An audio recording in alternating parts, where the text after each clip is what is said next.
माननीय प्रधानमंत्री श्री नरेंद्र मोदी जी के नेतृत्व वाली एनडीए सरकार के तीसरे कार्यकाल का यह पहला बजट गरीबों, महिलाओं, किसानों व युवाओं की आशाओं और आकांक्षाओं को फलीभूत करने वाला बजट है।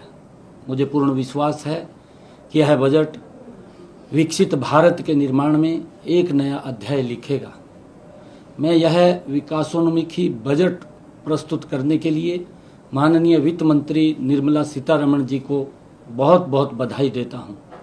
इस बजट में आने वाले वक्त में कृषि को अधिक लाभकारी बनाने, अर्थव्यवस्था को अधिक सुदृढ़ करने, औद्योगिक विकास को नई गति देकर अधिक रोजगार सृजन करने का विजन दिखाई देता है। बजट में फसलों की जलवायु के अनुकूल 32 कृषि और 109 बागवानी किस्मों के लिए कृषि अनुसंधान को बढ़ावा देने पर जोर दिया गया है। इससे कृषि प्रधान हरियाणा को बड़ा लाभ होगा। प्राकृतिक खेती के लिए 1 करोड़ किसानों को मदद देने का प्रावधान स्वागत योग्य है। प्राकृतिक खेती पर्यावरण के अनुकूल है। इससे बहुमूल्य जल की बचत होती है और आम जनता को शुद्ध भोजन मिलेगा। किसानों की रासायनिक खादों और कीटनाशकों पर निर्भरता न होने से उत्पादन लागत में भी कमी आएगी। बजट में दलहनों और तिलहनों का उत्पादन बढ़ाने व इनके भंडारण व विपणन को सुदृढ़ बनाने की घोषणा से हरियाणा में फसल विविधीकरण को अपना रहे किसानों को बड़ा प्रोत्साहन मिलेगा।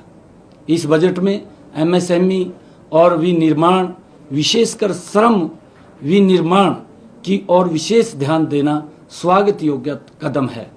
एमएसएमई के क्षेत्र में विकास के लिए विभिन्न ऋण गारंटी योजनाएं और मुद्रा लोन को 10 लाख से 20 लाख करना छोटे उद्यमियों के लिए फायदेमंद साबित होगा।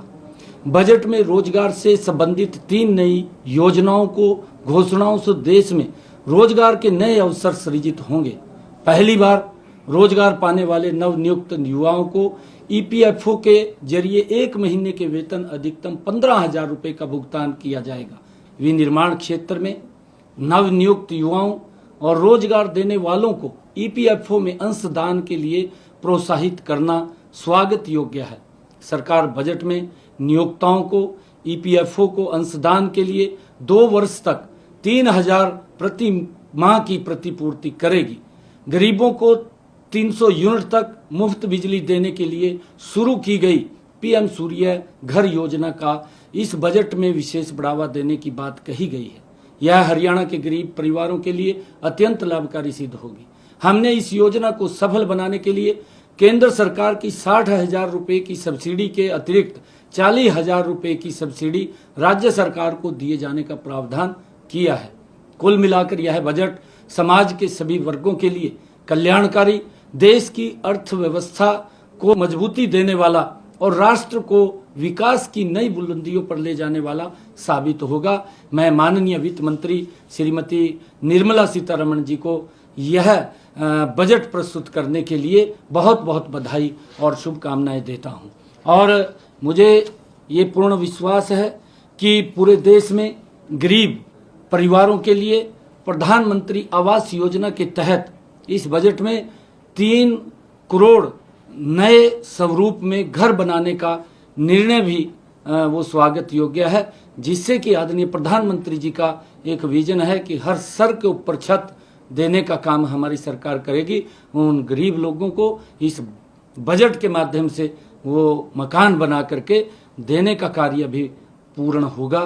मैं इसके लिए आदरणीय निर्मला सीतारमण जी और आदरणीय प्रधानमंत्री जी के इस विजन को मैं बहुत बहुत बधाई और शुभकामनाएं देता हूं। ये बजट इस देश के विकास में और गति से आगे बढ़ाने वाला ये बजट है। हर वर्ग की अपेक्षाओं के ऊपर, चाहे किसान है, गरीब है, युवा है, व्यापारी है, हर वर्ग की अपेक्षाओं के ऊपर खरा उतरने वाला ये बजट है। मैं इसकी पूरी प्रशंसा करता हूं।